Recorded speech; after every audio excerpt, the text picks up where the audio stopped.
시편 53편. 어리석은 자는 그 마음에 이르기를 하나님이 없다 하도다. 세상에서 가장 무서운 무기가 있다면 무엇일까? 아직까지도 그 정답은 핵무기입니다. 작은 핵무기를 하나 만드는데 적어도 수억 달러가 필요하고 핵미사일을 만들면 수십억 내지 수백억 달러가 필요하다고 합니다. 그리고 많은 기술자가 있어야 하고 고도의 지혜와 지식이 필요하다고 합니다. 그런데 나라마다 할 수만 있으면 핵무기를 가지려고 하는 이유는 좋은 의도이든 나쁜 의도이든 국력을 튼튼히 하기 위해서입니다.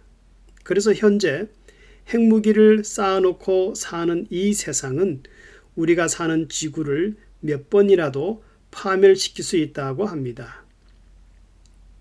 이렇듯 세상 사람들은 애써서 많은 돈과 기술과 고도의 지식으로 만들기 어려운 핵폭탄을 만들지만은 그러나 어느 시대든지 점점 하나님을 알고자 하는 마음, 하나님에 대한 지식은 점점 없어지고 있습니다.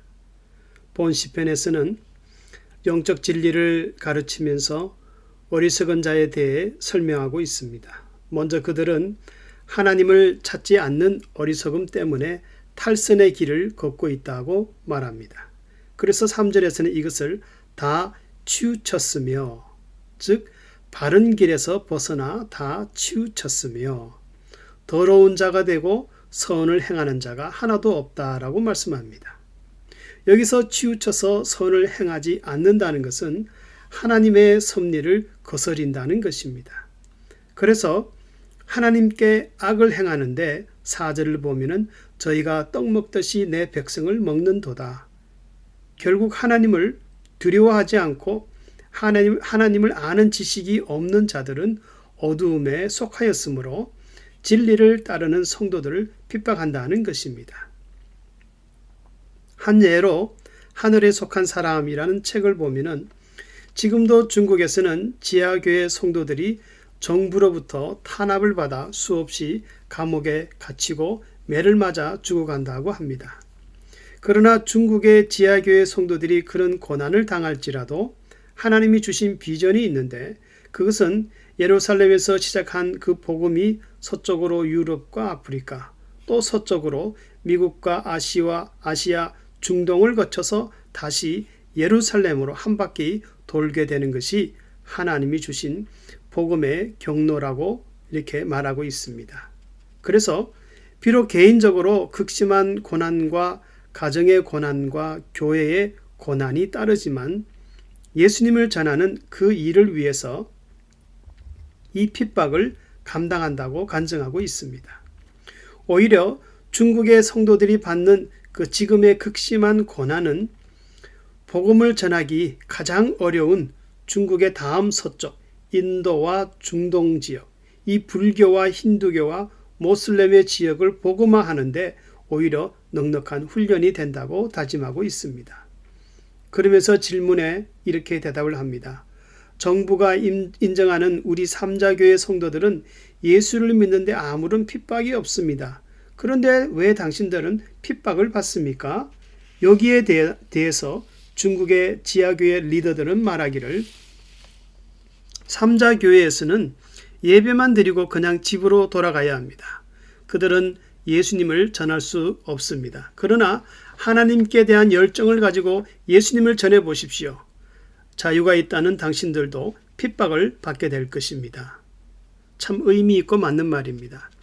조용히 교회에서 예수만 믿으면 아무런 박해가 없습니다. 그러나 열정을 가지고 밖에 나가서 복음을 전하게 되면은 상황은 달라집니다. 한 번은 신학교 그 학교 수업 때문에 망가모리 쇼핑몰이라는 그 몰에 가서 사람들을 만나서 복음을 전하는데 경비원들이 나와서 복음을 전하는 저를 적극적으로 가로막은 적이 있습니다.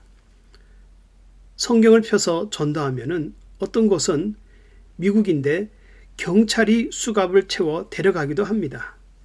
비록 안전을 위해서 전도지 한 장도 못 돌리게 하지만은 세상은 점점 복음을 전할 수 없는 환경으로 변해가고 있습니다.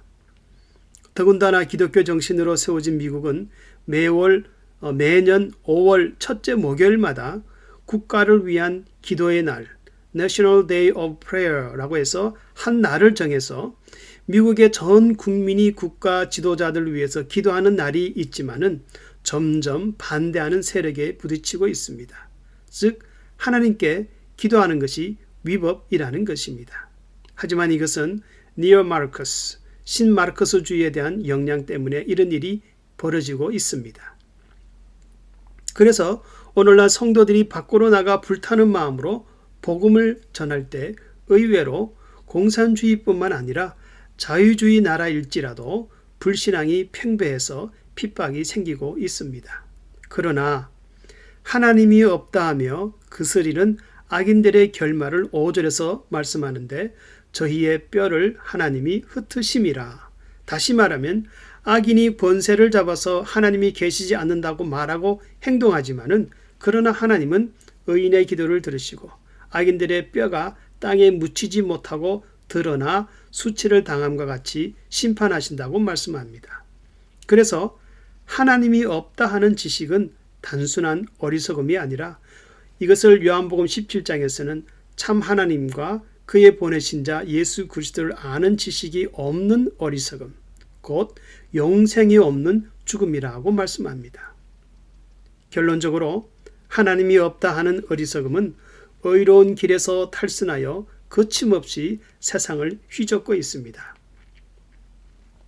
어떤 때는 그것이 세상적으로 더 쉽고 더 지혜롭게 사는 것처럼 보일 때도 있습니다. 그러나 하나님을 떠난 양심과 영혼은 그 영혼에 평안이 없습니다. 그래서 저희가 두려움이 없는 곳에 있어도 크게 두려워한다 하고 5절에서 말씀합니다.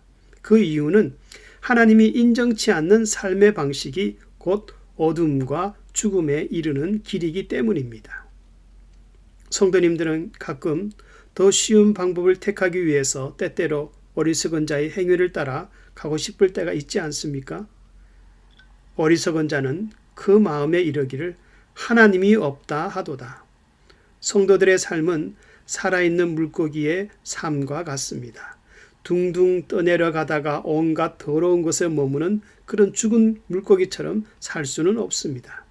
하나님을 찾는 삶, 주의 이름으로 선을 행하는 삶, 이것이 세상에서 하나님을 아는 지식을 가진 성도들의 삶입니다.